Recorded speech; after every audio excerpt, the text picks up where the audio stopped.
हमारे पास एक समय में एक दुनिया की पहली नगरीय सभ्यता में से एक की खोज है, इंडस वैली सिविलाइजेशन, जिसे हड़प्पा सिविलाइजेशन भी कहा जाता है। 3300 बीसी के आसपास की एक समय की बात है जब इंडस वैली, जो अब मॉडर्न डे पाकिस्तान और उत्तर पश्चिम भारत का हिस्सा है, उनके पास फूलते हुए शहरों और एक उच्च विकसित समाज का घर था। इन शहरों जैसे मोहनजोदारो और हड़प्पा को योजनाबद्ध रूप से बनाया गया था। सड़कें ग्रिड पैटर्न में बनी थी और उनमें उनकी अग्रणी निर्माण कौशल और पब्लिक बाथ्स की अद्यतन निर्माण था, जो लोगों के प्राप्ति कौशल को प्रदर्शन करता है। इंडस वैली सिविलाइजेशन की एक रहस्यमय विशेषता उनकी रहस्यमय लिखाई पढ़ाई है, जिसे इंडस स्क्रिप्ट कहा जाता है।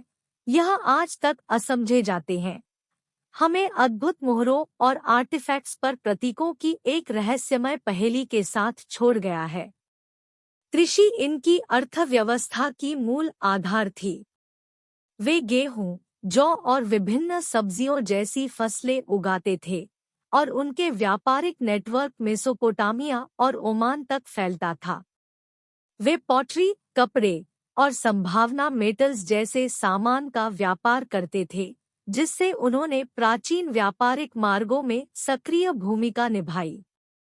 इंडस वैली सिविलाइजेशन सिर्फ जीवन के बारे में नहीं था, यह कला और प्रौद्योगिकी का एक हब था।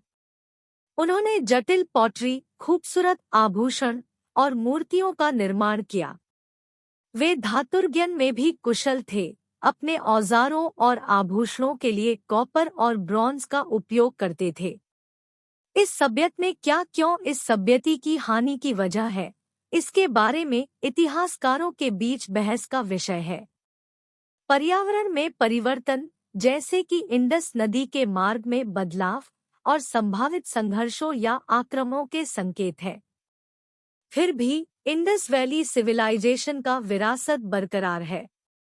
उनकी नगरीय योजना, उनकी प्राथमिक नली प्रणाली और कला और प्रौद्योगिकी में योगदान ने भारतीय उपमहाद्वीप की बाद की सभी सभ्यताओं को प्रभावित किया है। जैसे ही हम गुजरे हुए समय के रहस्यों में गहरे खुदाई करते हैं, हम इंडस वैली सिविलाइजेशन के धनी इतिहास और योगदानों को खोजते हैं, जो हमें मानव सभ्यता के अविनाशी विरासत की याद दिलाता है।